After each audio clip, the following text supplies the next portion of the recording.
कधीच नाही चुकणार तुमचे फेवरेट टीव्ही शोज झी5 सोबत, तेही एकदम फ्री। हे बघा, तुम्ही अशा गोंधळून जाऊ नका। जे काही आपल्या समोर संकट येतंय ना, त्याला असं मागे फिरवण्याची हिंमत पाहिजे आपल्या। तुम्हाला कळतंय का, आपल्या वस्तीतल्या मुलीला एका माणसाने त्रास दिला, आपण त्याला धडा शिकवला बरोबर, पण काय झालं, तिचं शिक्षण बंद झालं। हे बघा, साक्षीची आई जे काही बोलली ते सगळं 100% बरोबर आहे, पण 100% हेही खरं आहे की मी जशी बिनधास्त आहे ना, तसं तुम्ही सगळ्यांनी झालं पाहिजे।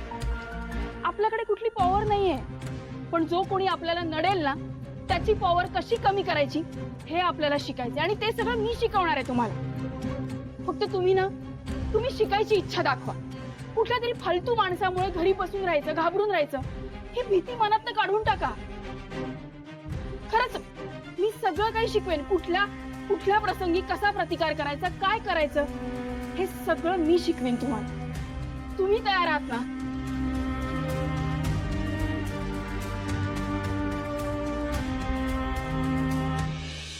शिवा, मी तयार आहे।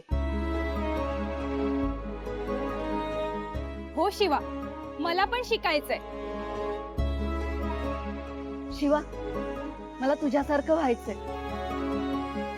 म्हणजे तुम्ही सगळ्यात तयार आहात? हो। मग तुम्ही मला सांगा की तुम्हाला कसली भीती वाटते, काय वाटतं, तुम्हाला कोणी त्रास देतं तेव्हा तुम्ही काय फील करताय, सगळं मला सांगा। अजिबात घाबरू नका, इथे सगळी आपली माणसं आहेत, तुम्ही बिनधास्त बोला। त्या प्रसंगी खूप घाण वाटतं, पळून जायची इच्छा होते। खूप राग येतो ग त्या मुलांचा, पण काय करायचं, काही बोलायला गेलं तर अजून अति करतात ते। आणि कोणी त्रास देईल या भीतीपेक्षा ही भीती वाटते की हे सगळं घरी कसं सांगायचं। हे सगळं घरी कळलं तर आम्हाला बाहेर सोडणारच नाही। आता माझ्याच आईचं बघ ना, आणि त्यांच्या नजरा पण खूप विचित्र असतात। प्रवासात पण खूप त्रास होतो अगं, पण खरंच घरी सांगायला भीती वाटते। हे बघा, तुमच्या घरच्यांचं काही चुकत नाहीये, त्यांना तुमची काळजी आहे म्हणून ते असं वागतात। आता बाहेर एवढ्या वाईट गोष्टी सुरू आहेत, तर घरच्यांना तुमची काळजी वाटणं बरोबर आहे ना? अरे पण तुम्ही असं घाबरून घरी बसणं हे बरोबर आहे का? नाही ना? हे बघा, तुम्हाला आता भिडावं लागणार। ज्या क्षणी समोरच्या माणसाचा राग येतो ना, तेव्हाच त्याला तो दाखवायचा।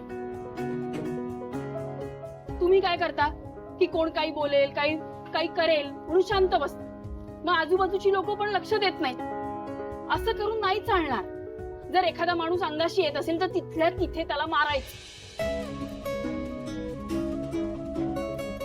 तुमची पण स्वप्न आहेत, हो ना?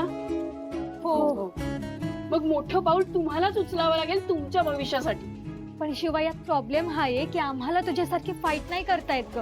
अगं, प्रतिकार करायला फक्त मारामारी करावी लागते असं नाहीये। प्रतिकार करायला बऱ्याच गोष्टी आहेत, आणि त्याच मी तुम्हाला शिकवणार आहे। अगं, तुम्ही सावित्रीच्या मुली आहात, झाशीच्या राणीचा आदर्श आहे तुमच्या पुढ्यात। ह्या मातीतल्या मुली आहात, तुम्हाला कसली भीती?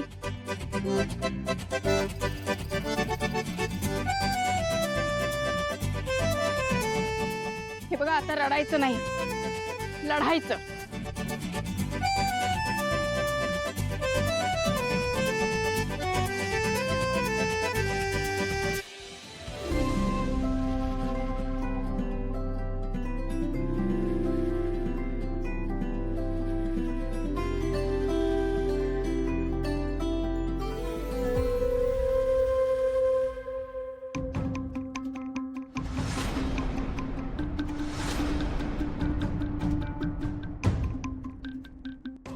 चला दिव्या मॅडम, कुठून सुरुवात करू?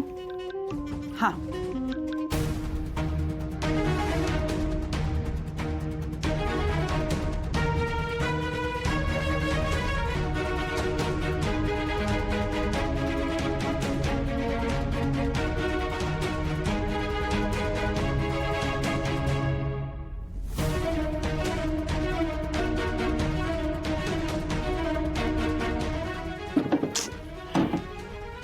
या घरात एक वेळ खजिना सापडेल पण पाटलांच्या घरचे कागदपत्र सापडणार नाहीत.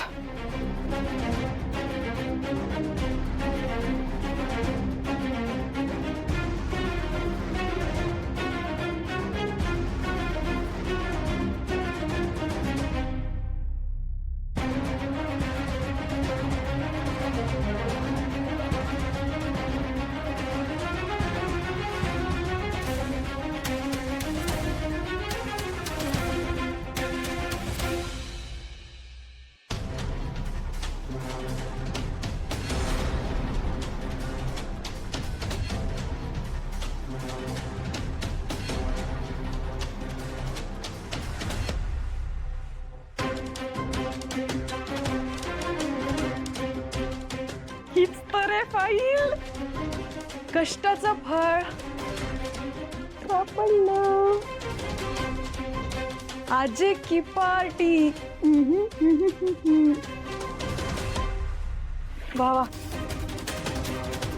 आता ह्या घरची मालकीण दिव्या कैलास पाटील.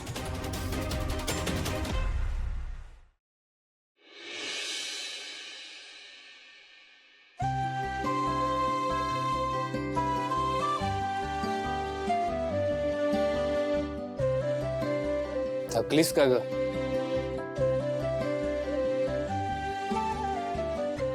ते थकले असते पण तुम्ही सगळ्यांनी एवढी छान एनर्जी दिली तर थकवा निघून गेला. आम्ही एनर्जी दिली. अगं तुला काम करायची इच्छा आहे ना, तिथून तुला एनर्जी मिळते, कळलं का? आणि हे सगळं बदलायची जी काही तळमळ आहे त्यामुळे ती तुला स्वस्थ बसू देत नाही. बाकी काही नाही. आज तू जे काही बोललीस ना त्याने खूप बदल होणार समाजात.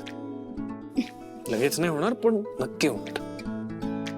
मी तेच म्हणते ना, तुम्ही सगळे होतात की नाही मला आधार द्यायला, म्हणून हे सगळं झालं. आम्ही होतो. कधीतरी क्रेडिट घे अगं शिवा. आता आम्ही अजिबात क्रेडिट घेणार नाही याचं. पण आशू, काल ही गोष्ट केवढी कठीण वाटत होती. आज किती सहज झाली. पण खरं पण इतक्यात काही होणार नाही. बऱ्याच गोष्टी सॉल्व्ह करायच्या आहेत. हो, काय करायचं सांग मला. म्हणजे आशू, आपल्याला ना बंद खोली पाहिजे. म्हणजे असं मुलींनी ओपन कुठल्या जागेवर त्यांनाच ऑकवर्ड होईल शिकायला ना. आणि कुठलीही गोष्ट शिकवायला ना बंद खोलीच लागते. मिळेल तुला, शोधायला सहज मिळेल.